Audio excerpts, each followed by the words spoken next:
Hello, Delegate Wranglers. How are we all doing this sunny Tuesday? It is Tuesday, isn't it, Dom?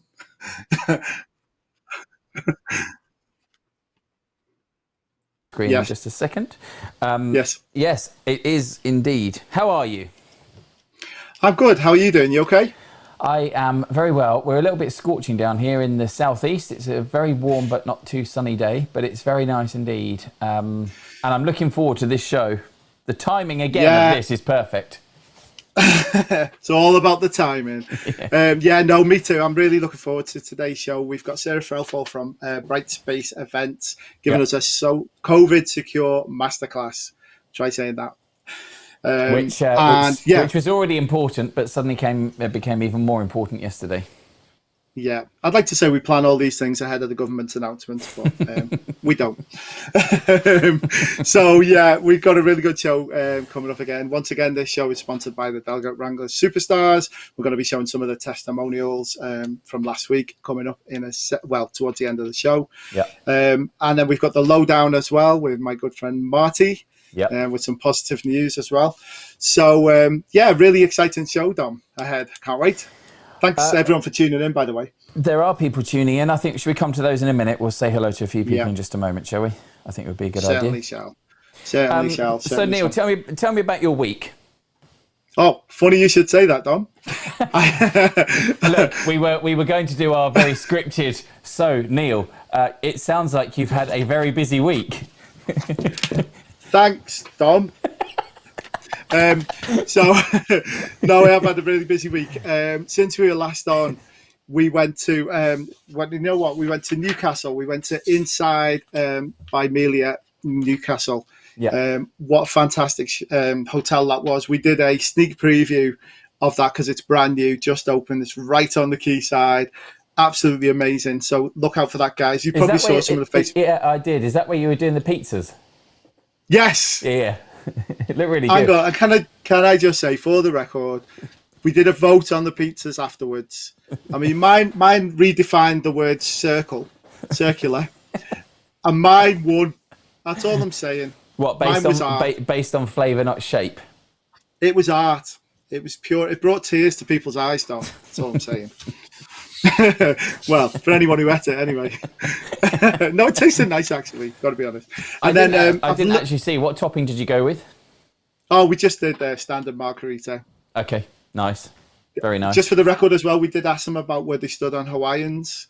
And what's the it really split the chefs, and that was at a Gino's restaurant. Gino. What's your opinion on the Hawaiian? I like it, yeah. Yeah, I'm a pineapple on pizza person. We'll ask Sarah the same question when she comes on in a minute. Yeah. I think we should ask every guest from now on, Dom, that question. What an icebreaker. There you go, guys. You can have that icebreaker question for nothing. But then you went somewhere else too. Yeah, literally today I've Literally today it says I've hot-footed it back to back home from Snowdonia. We went to the Hilton Garden in Snowdonia for a venue showcase there. Yeah. Wow, what a place. It's got something attached to it called Adventure Park where you can learn to surf. It's got one of two, I think only two places in the UK where you can surf on their but their own lagoon. Yeah. It's unbelievable. When I say proper surf, it wasn't one of those surf machines. It was a surf that ran really? forwards and backwards. Yeah. Oh, amazing. Unbelievable. And it's just caused by like a fin going down the middle.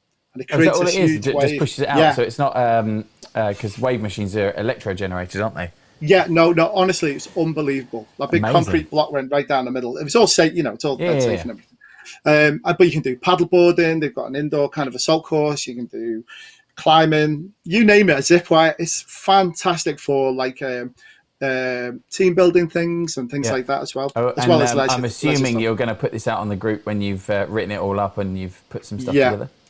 Yeah, we did. We are. We're going to put that on the group for both of them, both Newcastle and but at this one we did paddleboarding as well, and I convinced Diane to do it as well. Oh, nice. And as you would expect, she was absolutely brilliant at it, and I was crap. So there you go. I fell off about 6 times. She fell off no times. So there you go. Of course she didn't. Anyway, So that's a show for next week. It's been on the screen. That's a show for next week. Yeah, absolutely. That's a show for next week. See you next week, guys. It's been on the screen for a while, but we'll just do a quick reminder that we are live across Facebook and YouTube right now, and you can follow all of the Delegate Wranglers channels by searching at the Delegate Wranglers on Facebook, Instagram, YouTube, LinkedIn, and Twitter. And Neil's across all of those. So hit the subscribe button, especially on YouTube, because it really does make a difference. Yes, please. Lots more content coming your way, guys. So, Dom, shall we run through who's in the chat room just before we get to Sarah? Yes, I'll have a quick look and see, because I've seen there's some old familiar faces. Not old. Jan, sorry, that was inappropriate. Do you want a shovel? Sorry. Afternoon, Jan. How are you? Hope you're well. Mandeep Singh, good afternoon. Hannah Thomas, good afternoon, everybody. She says, Karen Edwards says, hi, everyone. Looking forward to this session, as are we, Karen. Jack, good afternoon from Northumberland. Hello, Jack. I was hoping to see you at Confex next week, but things happen. We met with Jack for Swift Beverage in Newcastle as well. Oh, did you? A good time was had by all. Hi, Jack. Hey, Jack. And Janice Finity, good afternoon. And Gossia Chalice has just jumped in with a hi, guys. So good afternoon to you all. Have we got anyone on YouTube, Neil? Yeah, we've got people watching on YouTube. No one said hello yet. Come on, guys. Say hello if you're on YouTube. Tell us where you're watching from. And I don't mean from your living room or your office. Oh, sorry. Chrissy's just jumped in with a rocket ship hello. Hello, Chrissy. Oh, hello, Chrissy. And Swatty. Hello. So, on with the show. I would like to introduce Sarah, who has been doing amazing work with all this COVID business, as well as all her, her other stuff as well at Brightspace. Hi, Sarah. How are you? Yes, good. Thank you. Thanks for having me on. Are you okay? Yes. Yeah, good. Enjoying the sun. I managed a 10-minute window just before I came on, so I got my vitamin D, and then back into the office for this. So I'm going straight out after the show, and I'm going to be working from outside. Have I told you my little tip? Well, it's Diane's little tip. You know those IKEA bookcases. You can get this box that goes in them, like a material box that you can pull in and out. Get one of them, stick your laptop in it, boom. You can work outside. Yes. Trust me. I have something very similar. Mine's not quite as nice, though. Mine's just a cardboard box. Maybe I should upgrade to the cloth IKEA. Yeah. I'm thinking of branding them and selling them. Are you? Yeah. Yeah. Definitely good. I'm being serious. Right, Sarah. So, do you want to, before we get into it, I know you've had a busy time with the announcement last night, but do you want to tell us just a little bit about yourself, your history, and what you guys do at Brightspace? Yeah, sure. So I am a event director historically. That's kind of what I've done for the majority of my career. So I started in hotels actually, and then moved into agencies, working in the bigger ones, and then moved into sort of head of events, head of operations role as well. Yeah. But then I left and set up Brightspace Events around 6 years ago now, and generally speaking, it was to serve those same sort of agents and the same kind of clients. So I was operating as a freelance consultant, supporting them when they had, big projects and no one to lead them, or if dates changed and all of a sudden they were missing a project lead. So that meant that I got a really good cross-section then of working with different agencies, different clients, different industries. So I've kind of done everything that I would consider as a normal corporate event, across the years. I don't really have the focus on like outdoor festival-y type things. That's not really where I've come from. But yeah, anything that would be a corporate event or is definitely my expertise. And then when everything went bang, decided not to chase the live option and wanted instead to focus on helping people do this in a new way. I could see that was going to be what was going to happen, is that there'd be this bit in the middle where we were allowed to do stuff, but we might have to do it a different way, a bit safely, a bit more creatively. So I wanted to make sure I was available and helping people come up with their solutions. So I did the health and safety training, formalised a lot of practical experience, and then started to work with my clients on COVID safety, basically. And also, as I went through that, realised that an awful lot of people were going to need to know how to do this as well. So people who have no experience in risk assessments, never done one in their life, but needed to kind of get to grips with this new stuff. So I've done a training course as well, which is running very successfully alongside my consulting and that sort of thing. Yeah, so it's been a weird year, but a fun year. And I guess the advantage you've got, Sarah, as well, that you're coming from somebody who's actually done that job and doing the jobs to then advise them because of the safety aspect. It's a real help, I guess. 100%, yeah, because I think some people are looking for that all-in-one option where it's not just these are the regulations and this is the risk assessment, but it's more like, or here's an idea, how do you communicate with your guests, and I can kind of give them suggestions for formatting their event design and how to communicate with their speakers and the sorts of things that could change fundamentally about the event that just make it safer without it being so obvious. I'm offering that full consultancy, from the beginning, rather than just coming in and going, well, this is what you've got and here's the risk assessment. Absolutely. So let's get on to yesterday's fun and games. What would you, well, I know they weren't a massive surprise, but what was your take on the kind of main headlines from the announcement from the Prime Minister yesterday?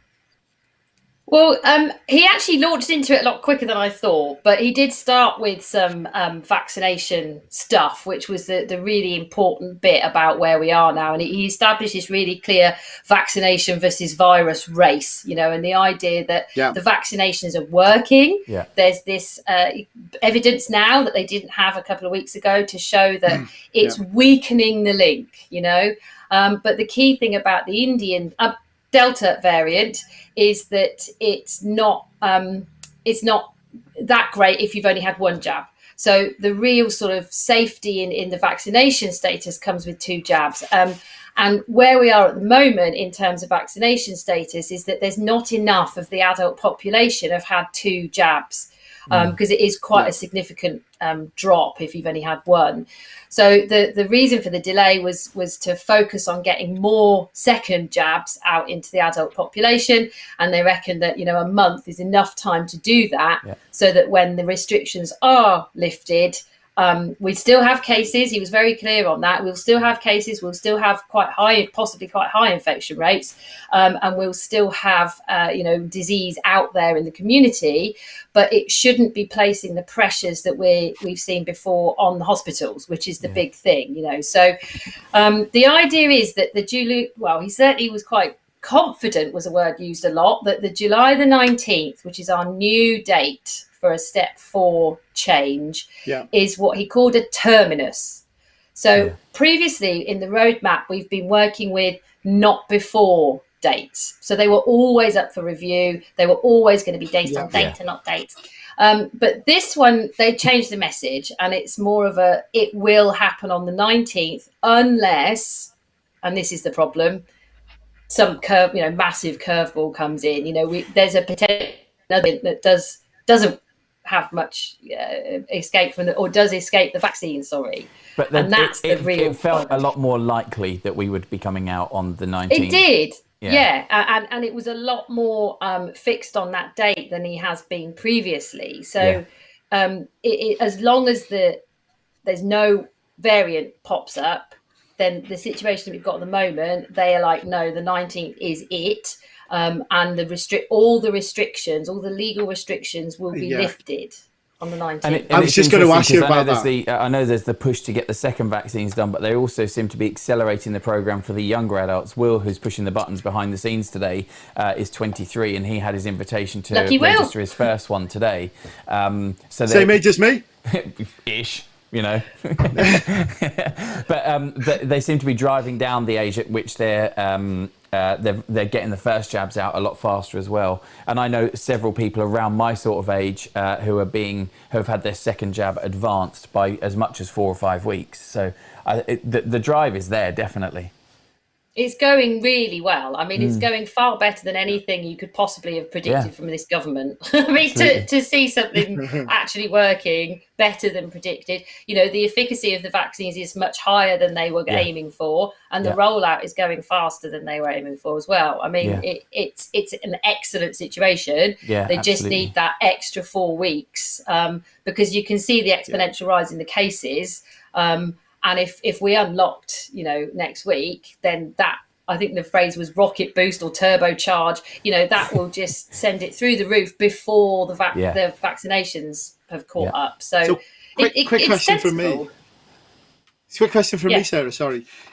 You mentioned there about, the Prime Minister saying that all restrictions will be lifted on the 19th, or all legal restrictions. What's your understanding of that? Do you think that means we won't have to wear masks? Do you think it will be on a case-by-case basis with big events? Because a lot of the people watching this show will be wanting to know, well, there'll be a few scenarios. It will be, can I put on my 30-person, 40-person party? Can I put on my 200-person conference? Can I put on my 5,000-person festival? That kind of thing. So I guess that's what we want to know. Will it be horses for courses, or will it be blanket? Well, no masks. The thing to know about the restrictions is that we've got two things that are in play here, which is legislation and guidance. The legislation that exists at the moment is, I think, what they refer to when they say the legal restriction. So at the moment, legally, we are restricted to 6 people or 2 households gathering indoors and 30 people gathering outdoors. That's a legal restriction, is how many people can physically get together. Then there's a ton of exemptions that you can apply to those legal limits. And what I think they mean when they say they're going to remove all legal restrictions is that legislation will go. The problem we've got, and the uncertainty, I think, is that the social distancing, which is the massive kind of dependency here that really changes what we do, isn't in that legislation. It's not in any legislation in England. It does exist in legislation in, I think, Scotland and Wales. I'm not as good at them, but I'm pretty sure it's written into their law. But in England, it's guidance. So it's up to the government, and they can just change that guidance whenever they want, as they did early on, where we were all at 2 meters, and then they went, actually, let's change it to a meter plus mitigations. So the extra then little loop is that in the legislation for permitted gatherings, so once you gather more than 6 people or more than 30 people, you have to be using an exemption for a permitted gathering. Once you're doing that, you need to do a risk assessment. And it says in the legislation that the risk assessment must consider any guidance issued by the government. So we're in this weird situation where guidance isn't usually legally binding, and it's not physically written into the text of the law that I have to stay a meter away from somebody else. But the social distancing is all over the guidance. And the guidance is referenced in the risk assessment legislation. And of course, the problem is, and this is a big disclaimer for me anyway, that I'm not a lawyer. I'm doing my best, and I'm kind of talking with people who are a lot more experienced in this. But it's all open to interpretation. The law always is. And the only time you often get the black and whites that we need is when it's gone through court and a judge has ruled, yes, this is the definition of a gathering, or this is the definition. But we don't have that. But this is the really frustrating part for us all, because we want to know, and clients want to know, what can I actually put on? What can I, what is safe to put on? I mean, do you think it will change and become? Even since the announcement yesterday, I've seen loads of questions in the group saying, what does everyone think of this? I think, well, you or die will have approved them, but there's been a good 5 or 6 questions that I've seen saying, what do people think? Can we do this? And often that ends up being the kind of, it's consensus. It's a consensus interpretation rather than a legal answer, because I think, if you look at the exemptions, then it says that for work purposes, this is in step 3 now. So, for events that were supposed to happen, but are now in step 3, for the work purposes exemption, has the words reasonably necessary in the law. So it says you may gather in numbers higher than set out above for work purposes, for reasonably necessary work purposes. Okay, that's so who decides what's reasonably necessary? But then if you look to the guidance for step 3, there's some really specific stuff about you can gather up to 1,000 people indoors or 50% capacity. You can gather up to 4,000 people outdoors or 50% capacity. And there's no reference to the words reasonably necessary. There's no indication of that in the guidance. Yeah. But the guidance does specifically say, it lists the things that can go ahead. So conferences, I don't quote me because I've not got it in front of me, but conferences, exhibitions, training, and then it says gala dinners, award dinners, and corporate hospitality. Yeah. So it specifically says in the guidance that corporate hospitality up to 1,000 people indoors is okay, or corporate hospitality for up to 4,000 outdoors is okay. Yeah. So for me, there's lots of clients have planned reward-based events, either for their network or their staff or their customers.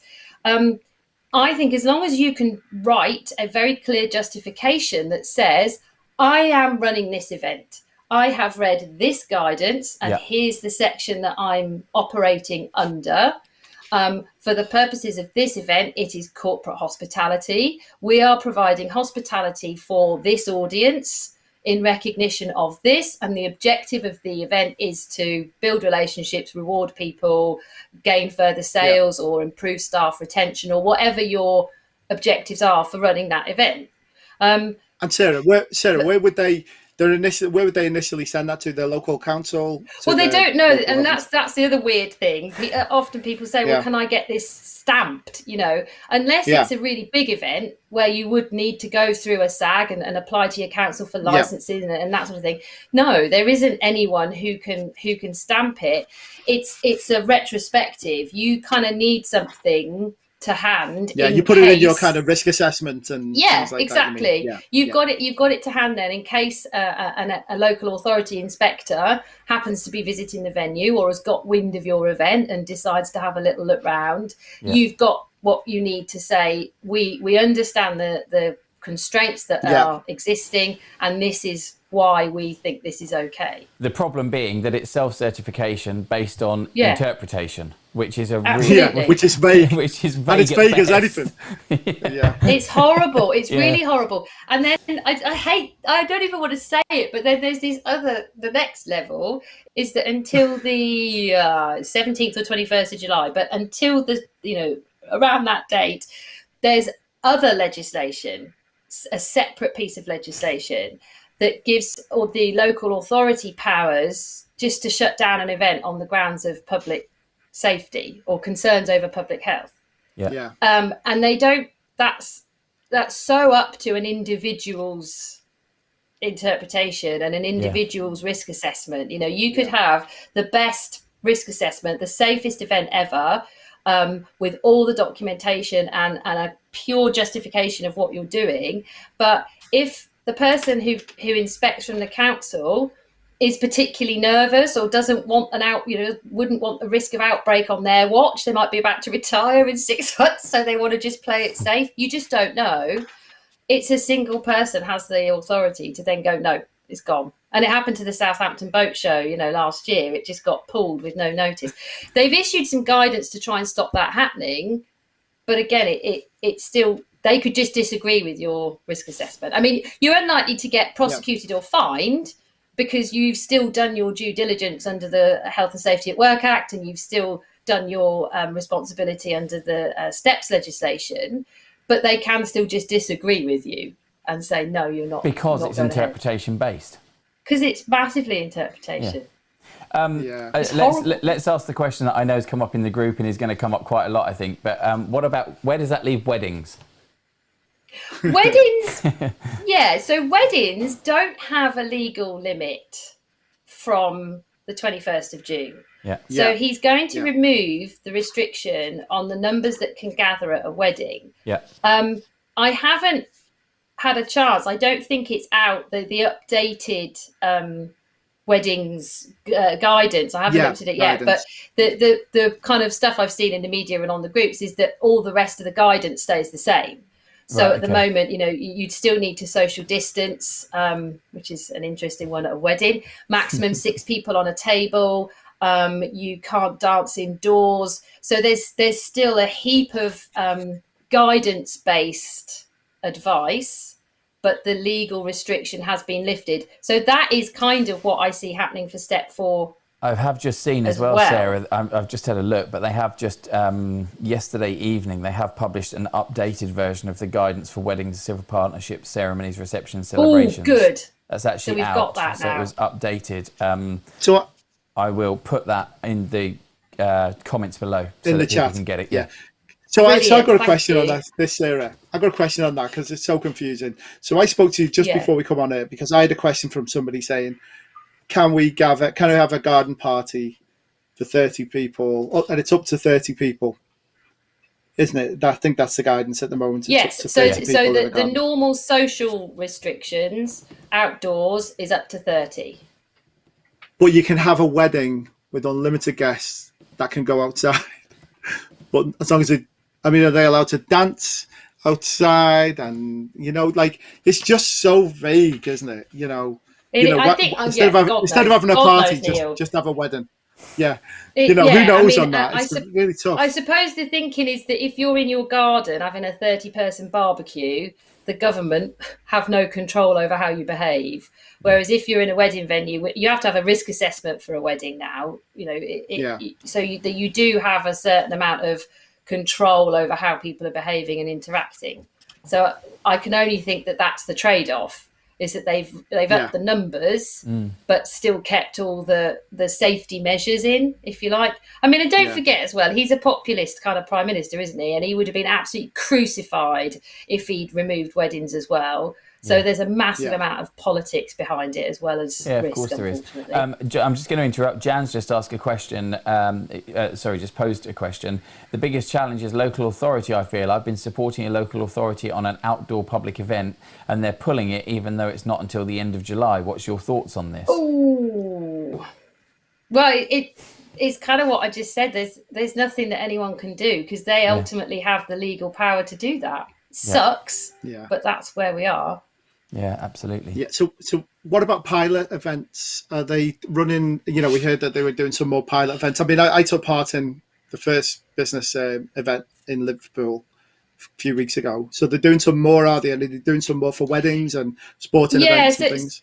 So they're still keeping the pilot events going, and they're getting bigger and more like normal, events. So Wimbledon's one of them, and it's going to be running at, I think it starts at 50%, but by the final, they want full capacity crowds for those those bigger matches. So they're continuing rather that program. I think the pilot events are an interesting one because there was some wonderful headlines that we got a couple of weeks ago about there was only 15 infections, but they didn't actually release the data. They said there was none at my event that I went to. Okay. There was no infection. So, but I think the problem is that they didn't really release the breakdown of how many people actually got the follow-up test. That's the big question, because if people didn't go for their follow-up PCR, you have no idea how accurate that number is. It could mean nothing. And I think the other thing was that someone else who's kind of big on all this legislation and stuff did a bit of a fag packet maths on it and went, well, okay, that's fair enough. But in terms of compared to the population, the nightclub event was massively more in terms of transmission and infection than it was in the local population at the time. So if you start trying to do that, then it's not. But I think the main thing with the pilots, and it was something that Martin Fullard said when he was at the business one, is that they weren't necessarily looking. So they weren't necessarily looking for infection rates. That they were looking to see how people behaved and how many people did get the follow-up and can people be trusted. On that, Sarah, he's dead right, because I went to the same event with Marty. We were there together. And afterwards, I ticked the box to attend a follow-up consultation.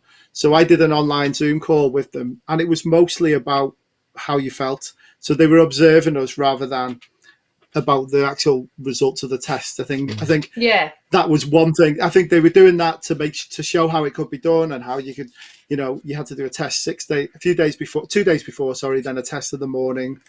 And if you didn't pass both of them, you couldn't come in, obviously. And then once you were in, I think it was more about the behaviour to see how we mingled and whether we were still close or whether everybody was wary. Or they said you could wear your mask if you wanted to or not. No one did. And after 10 minutes, everybody was hugging and high-fiving and all kinds. Yeah. So it was interesting to know that I think they're two different things. One is attitude towards it. The other one is the safety aspect. Yeah, because I think as well, what's we've been saying for ages in this industry is that we can open safely, because we know our delegates, we know that they're relatively compliant and we can do stuff to make it work. Yeah. So I kind of got loads of hope from the fact they were actually doing a business event, so that it was our chance to go, yes, but look how safe we can make it. And then actually they sort of didn't give us that opportunity. They just threw everybody into a room and said, get on with it in the same way you used to in the olden days. And I kind of think there was an opportunity there to do a halfway. That's how it was like a meeting. Yeah, it was like a meeting that you went to in the past, But I wish there'd been a chance to sort of do some stuff to make it a bit safer, but without doing all the horrible stuff, so remove social distancing, remove the masks, but do other things that could have made it, safer and shown how we can be really creative about solutions and stuff like that. But, it's better than nothing. It's better than nothing. Yeah, it is. But I do think it's important to recognise that we're not completely closed right now. We can still do things. We can still operate. Yeah. There are still things that we can do. Yes, it would be very nice to see the complete relaxation of everything, because it just opens the world up and allows everything to come back. But we're not completely restricted in the way that we were 6-7 months ago. No, and actually, if you can apply that business exemption, there's not many events don't fit in that. 1,000 indoors or 50% capacity. Yeah, absolutely. It's huge. Yeah. So, go on, Neil. Sorry. No, go on, Dom. No, I was just going to move on because we had another question that we were going to ask, which was about how we continue to operate and what we need to do differently in a normal step 3 where we are currently. What do we need to do differently? Yeah, so social distancing is the main one, is that needs to be factored in. It's in all the guidance, and, you need to allow it to happen, and you need to kind of make efforts to make it happen. So that's spreading out seating, it's signage, it's all that kind of stuff. That's the main one. But it also means you have to stick with table service for food and drinks, which again is, I think, the biggest one for us. So canapé receptions are out, and mingling and all that kind of stuff is not what, not the guidance says. The guidance says it needs to be seated. They're the biggest differences, really, I think, at step 3. I mean, they're massive. I don't really need a huge long list of other stuff. No. Everything needs a risk assessment. There's a huge amount of additional guidance about one-way systems, signage, masks, communications, your staffing, entries and exits, and making sure that everything is still within accessibility and equality legislation. So, be careful that if you've decided to use a one-way system and now using a different door for your entrance and exit, is it still accessible for everybody? And are your comms accessible if people, are hard of hearing or sight loss? So there's a massive amount. I mean, and you've obviously just been in there, Dom, looking at the weddings one. So there's one for hotels and accommodation. There's one for the visitor economy, which is where all the business event stuff is. There's performing arts, there's historic attractions, there's close contact services. So if you're a makeup artist or if you've got any kind of, talent involved. And so I highlighted all the ones that were relevant for our industry at one point, and it was basically all of them. Because what we do is it crosses over so many different things. But the important thing for organisers is just to define what you're doing, for venues to define what they are, and then make sure you've looked at the relevant guidance and are happy that you are complying with it because of that cheeky little link in the legislation. And I've just looked, they haven't updated the restaurants, bars, pubs and takeaways guidance yet. I've just checked now. I don't think they need to. I think it's all just going to stay the same. That's the depressing thing. Well, I was just going to say, you were talking about that, and I know me and Dom are going to talk about a little bit about Confex at the end of the show. Yeah. With it being postponed. But one thing, I mean, we were due to have a stand at Confex, and we were just obviously deep into finalising all our organisations. And one thing we thought about was to have a drinks reception on the stand. And suddenly we realised, hang on a minute, it's not practical because everybody needs to be seated. Yeah. So what happens if 100 people, everyone over to the Delegate Wrangler stand, and 100 people turn up, and we just can't seat 100 people. So it then obviously led us to, we have a cocktail bar on the stand as well. So we then had to think about, well, we have to have seats because you can't even stand and sample a cocktail at the bar. You have to be seated and sit down. So I think it's all these things that everybody, just as a little reminder, I'm not saying it caught us out, but it had been on our mind. But these are things that you still have to do until the 19th. Well, we think until the 19th of July. That's right, isn't it, Sarah? Yes, yeah, that's right. So, well, unless they do sometimes update the guidance just for shits and giggles. Sometimes you'll notice that there's been a change, and it wasn't linked to a step, it wasn't linked to an announcement. They've just decided to refresh it and didn't tell anyone. So it might be that they do that and they actually do relax some of that stuff. As we get a bit further in.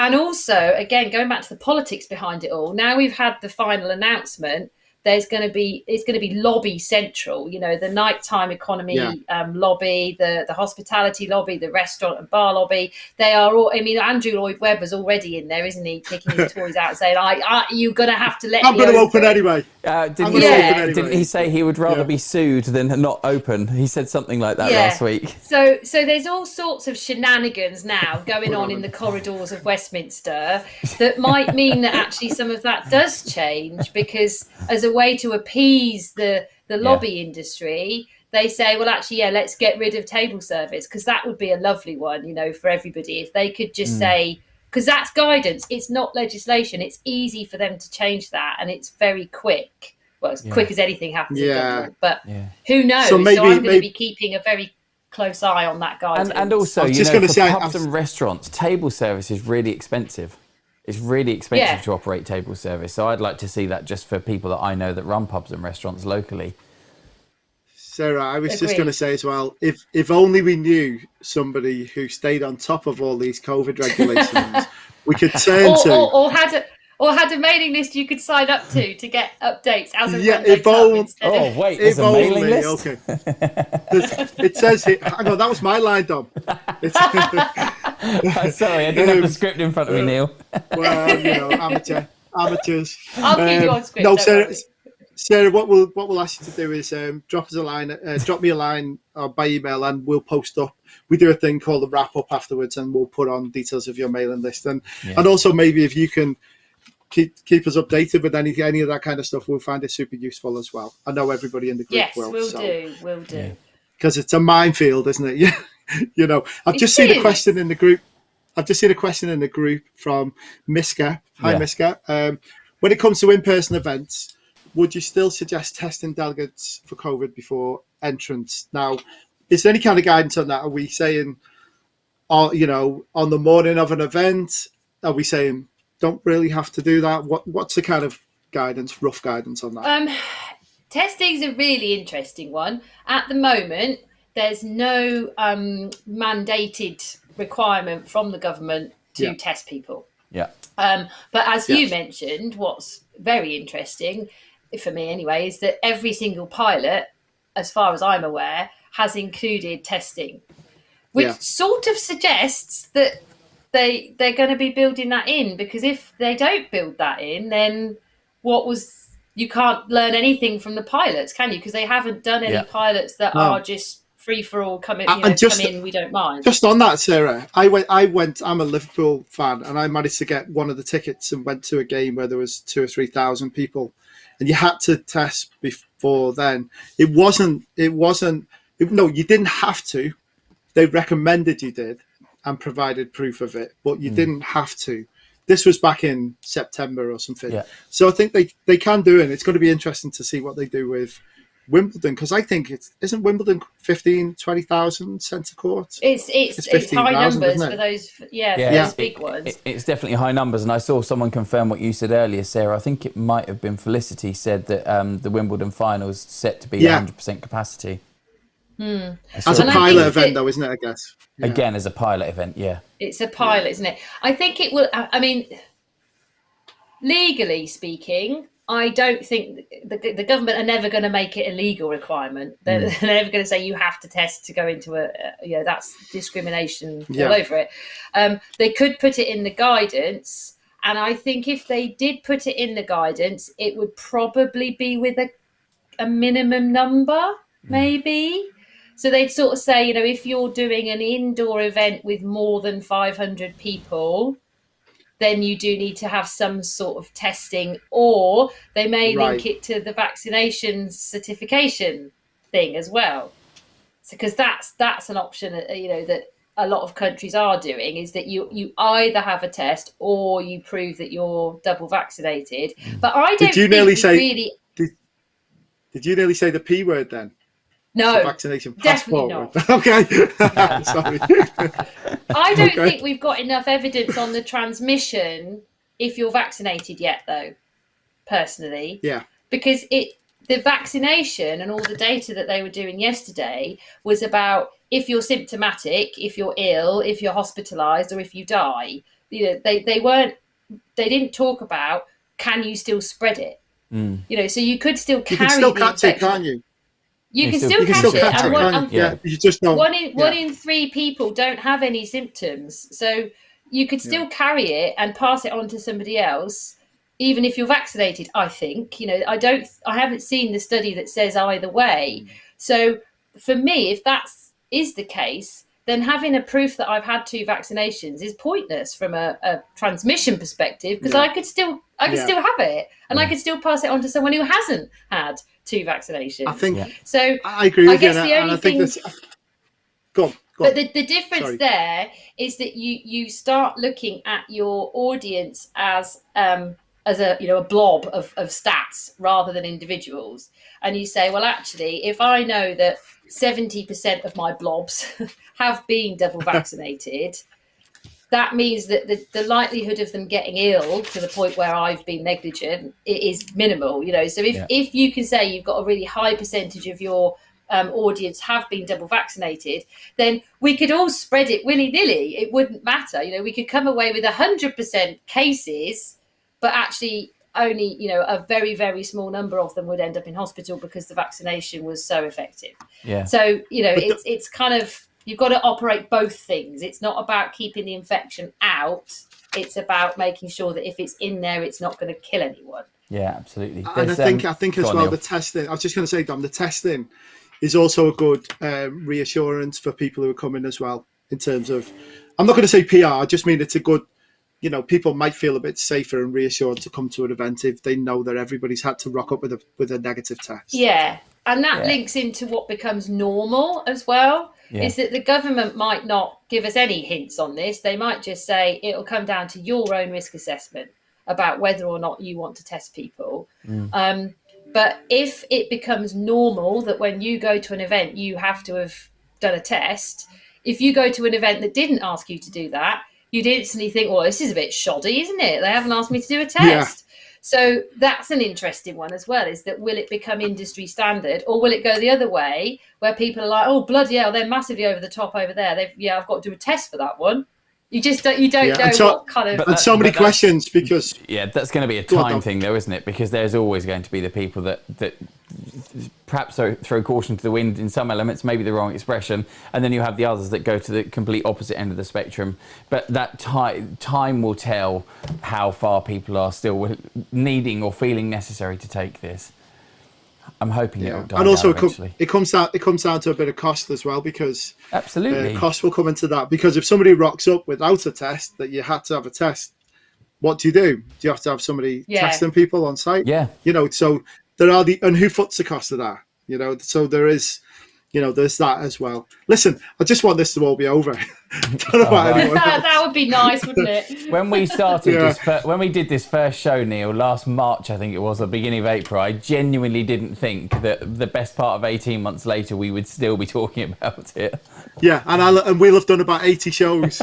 I know. 80 DW live shows. It's mad. And then I've just seen a statement from Jason as well.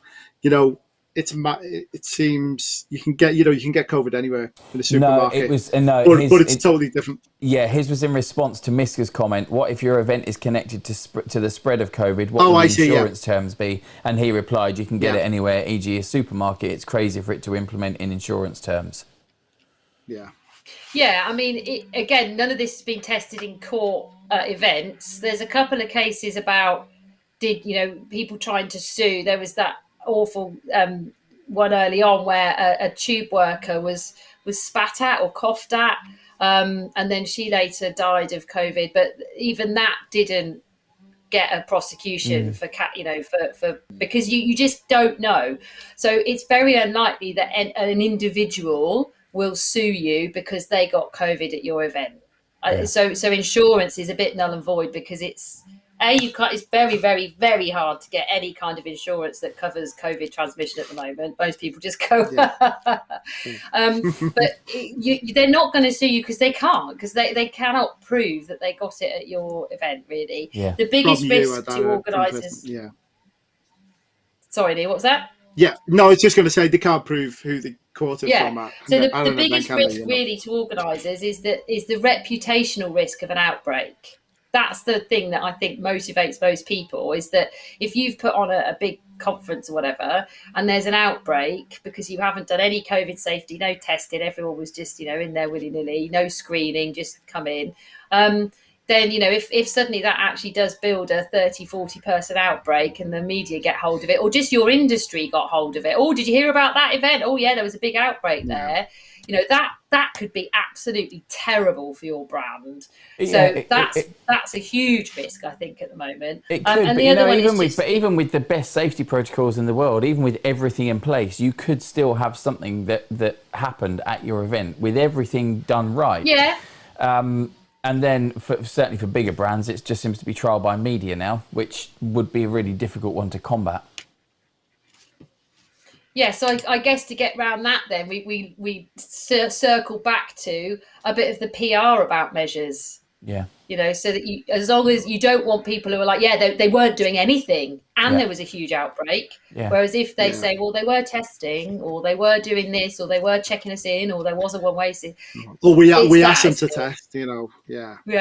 We asked them to test. If they didn't, that was okay. Yes. So I know time's running a little bit tight. So just moving on to kind of step 4, when this kicks in on the 19th or whenever it is. What do you think? How do you think it's going to pan out? What's it going to look like? I don't think the government will lift all the restrictions and also lift all of our responsibilities as organisers to keep people safe from COVID. I think it will become another risk, in the same way you assess for food poisoning at your event. And you sort of say, well, what am I going to do to reduce the risk of my guests getting food poisoning? Okay, I'm going to check that the chefs have had training in food safety. I'm going to make sure that the venue are, serving this well, and I'm going to be on site just to check that the buffet hasn't sat there for 4 hours before my guests arrive. So, that's a very straightforward way to risk assess food poisoning. And I think it will be a similar thing for COVID. So there'll be, a few lines in a risk assessment that will say, I'm going to do so. And it will probably be the things that keep people safer, but without having a material effect on their experience. So your comms, you're still going to tell people about safe behaviour. You're still going to have signage about washing your hands. You're probably still going to do sanitizer. You might want to say, actually, let's not have handshakes at this event. You might, but I think the idea is that you would make your own rules based on how much they affect the event, who your audience are, what's the objective of the event. And if you can do something to make it safer, you do.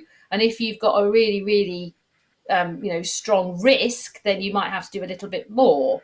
So if you've got something that involves incredibly close contact for a very long time, there might be an expectation that there's some kind of mitigation in place if nothing else can be done.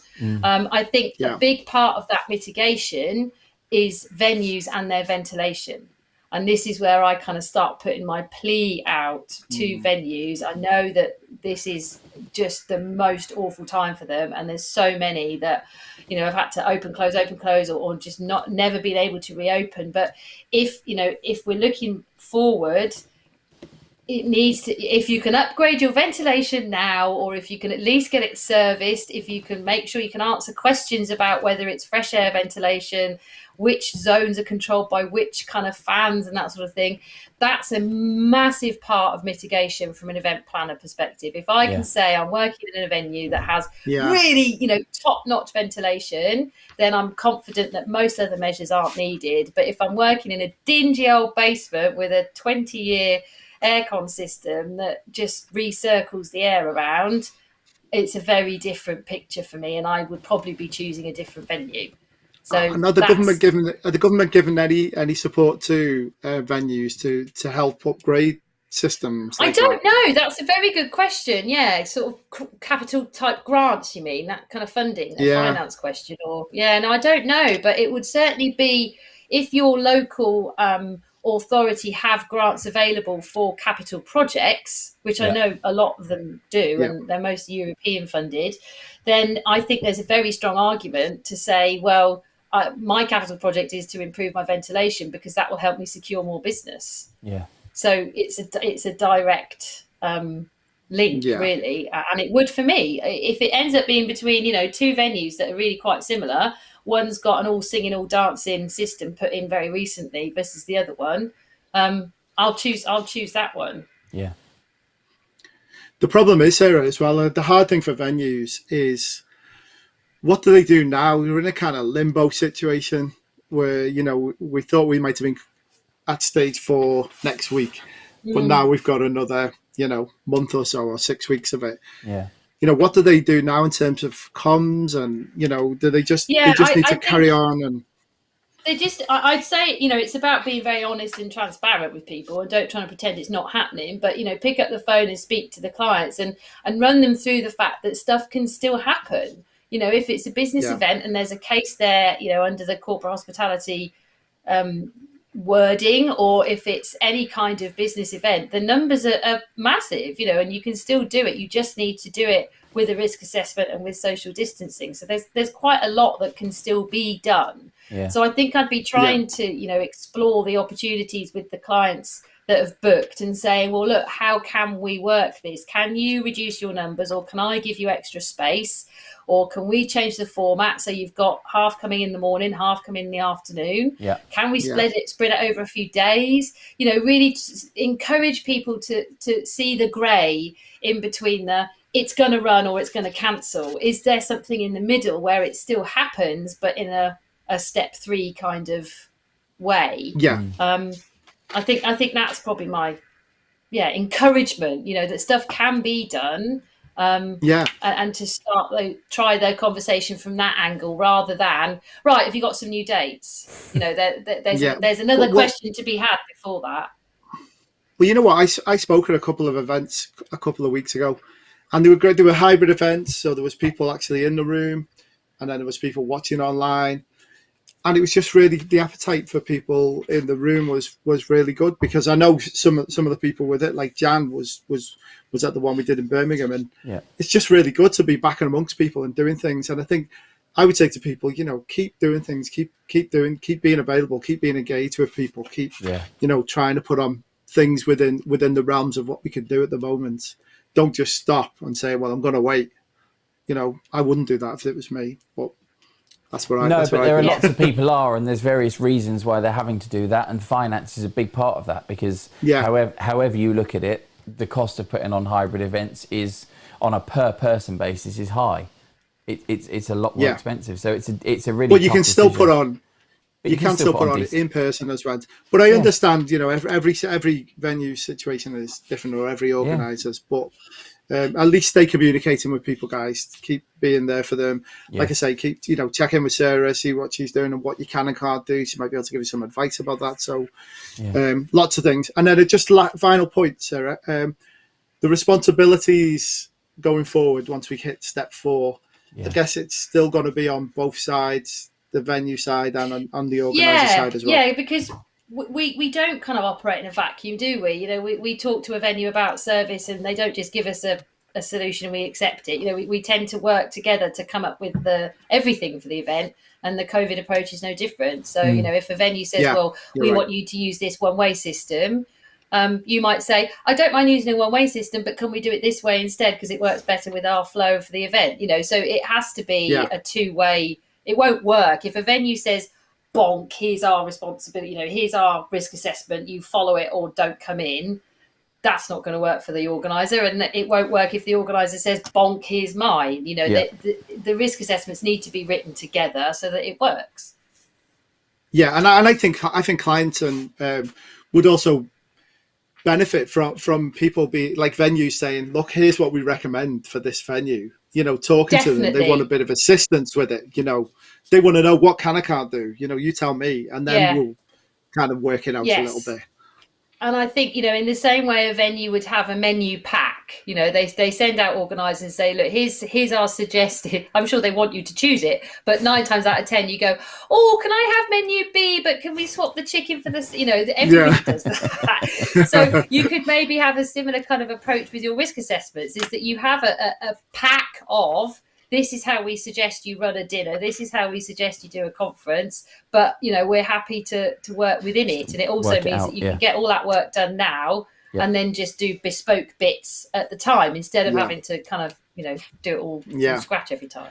Yeah, absolutely. Well, Sarah, that's been absolutely fantastic. And I'm sure it answered a lot of people's questions and worries probably also and concerns. Just fired out loads more.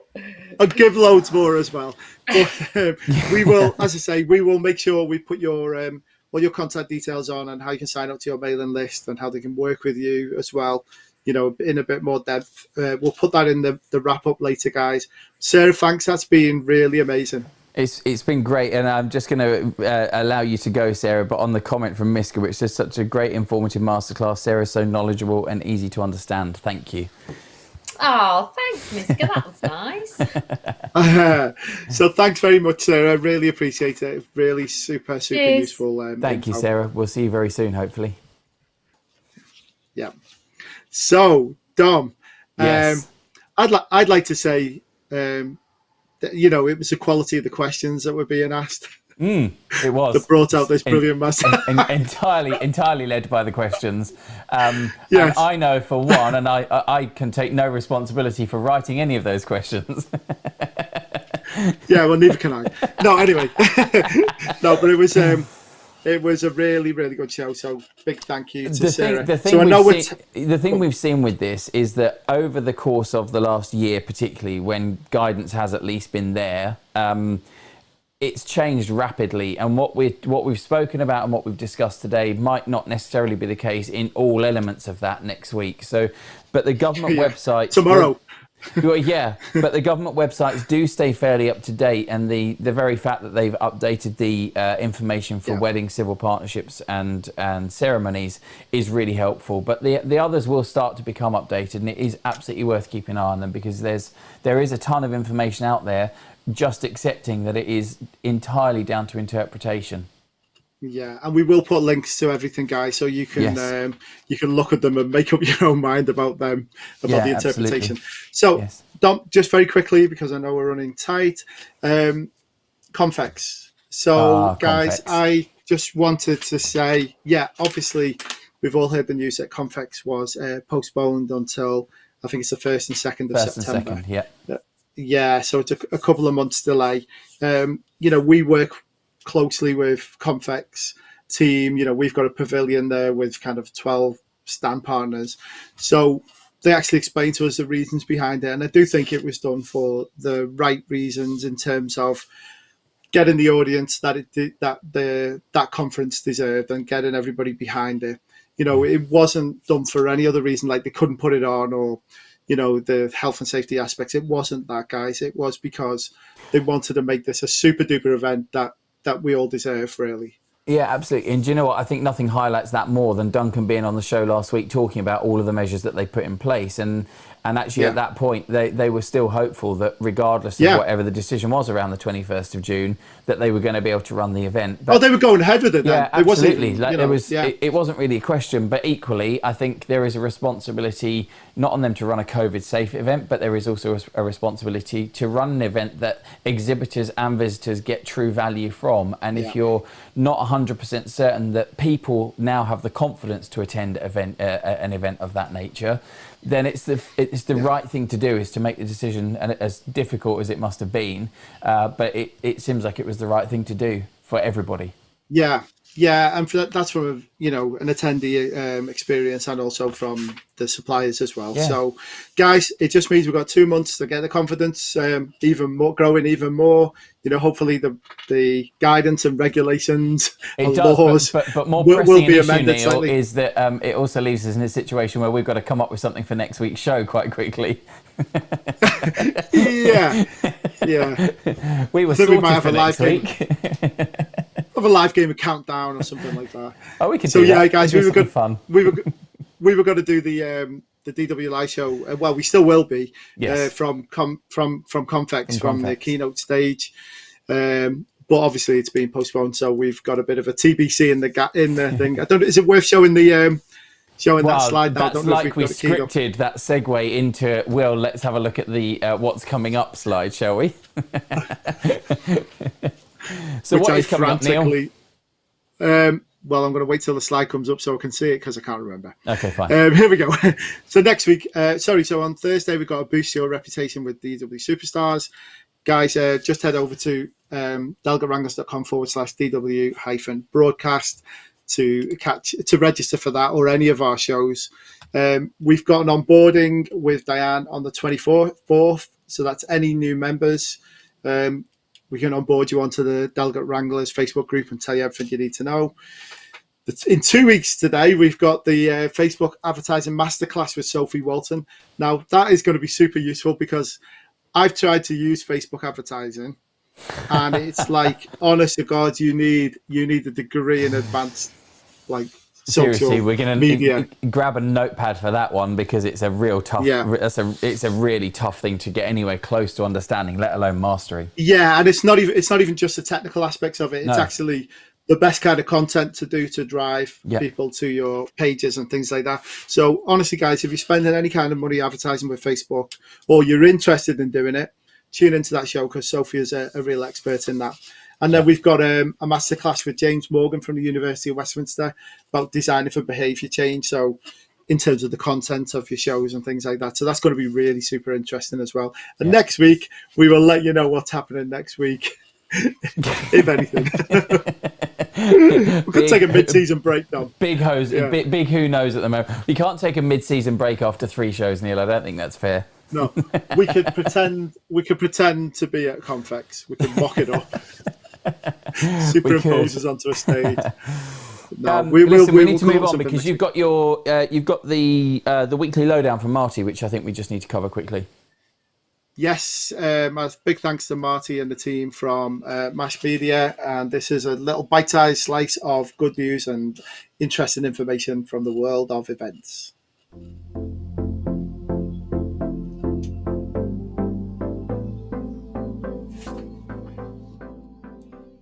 Hello and welcome to the Delegate Wranglers Weekly Lowdown with Mash Media. As ever, I am Martin Fullard. Now, applications have opened for Visit Britain's Domestic Support Fund, an initiative to kickstart the recovery of the UK business events industry. The £100,000 Domestic Support Fund is available for not-for-profit organisations and charities hosting meetings, conferences and events in the UK from the 21st of June to the 17th of December 2021. Events from 1 100 to 500 delegates taking place in the UK are eligible to apply, with the fund opening bids from the 9th of June this year. The financial support available is based on the number of delegates attending, with up to £15,000 available to each event. Now, applicants have until November to apply in both hybrid and live events are eligible. Tourism Minister Nigel Huddleston, who presides over the events industry, said in a statement that the importance of the business events industry can't be understated. He said, and you can read the full quote on Conference News, the importance of business events to regional economies across the UK cannot be understated, and the sector will have a vital role to play as we build back better from the pandemic. And if a minister is saying that, that is music to my ears. Let's hope that it's not just words, and that is really the sentiment among the streets of Whitehall. Now, moving on, BSI, the British Standards Institute, the Business Improvement and Standards Company, has been selected by the UK government to assess the G7 Summit and COP26 events against the International Sustainability Standard ISO 20121. Now, the best practice standard follows BS 8901, which was published in time for the 2012 London Olympic and Paralympic Games. Now, the G7 Summit and COP26 will bring together world leaders to address important issues which shape the world we live in. Both events will be assessed against the ISO 20121 Sustainable Events Management Standard, which sets out best practice management system requirements for the sustainability of an event in its preparation, execution, and legacy. So, working alongside event organisers, BSI will independently assess the activities, products and services material to the planning of both events, including the sustainability measures across their supply chains, the venue facilities, the post-event challenges such as waste management, and the event's sustainable transport objectives. So all in all, I say it wasn't a bad week. So that is your weekly lowdown.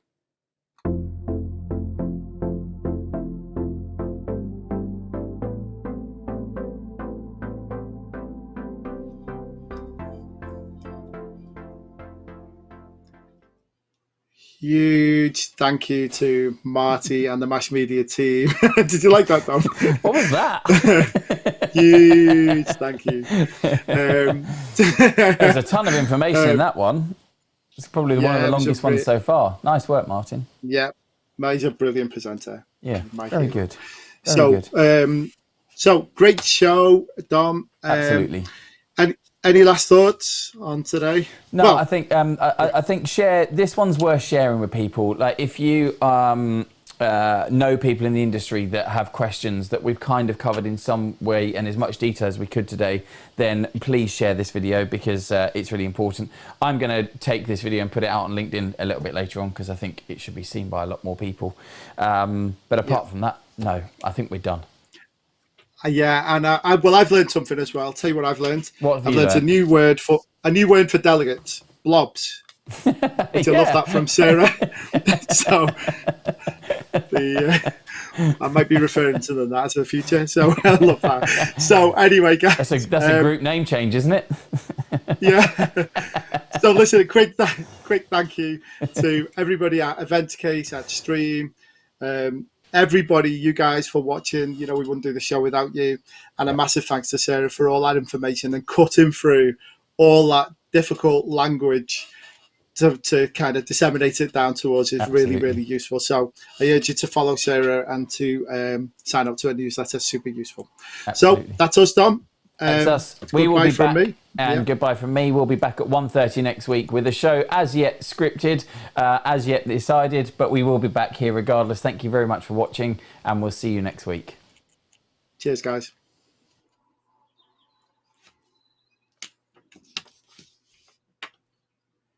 Are we...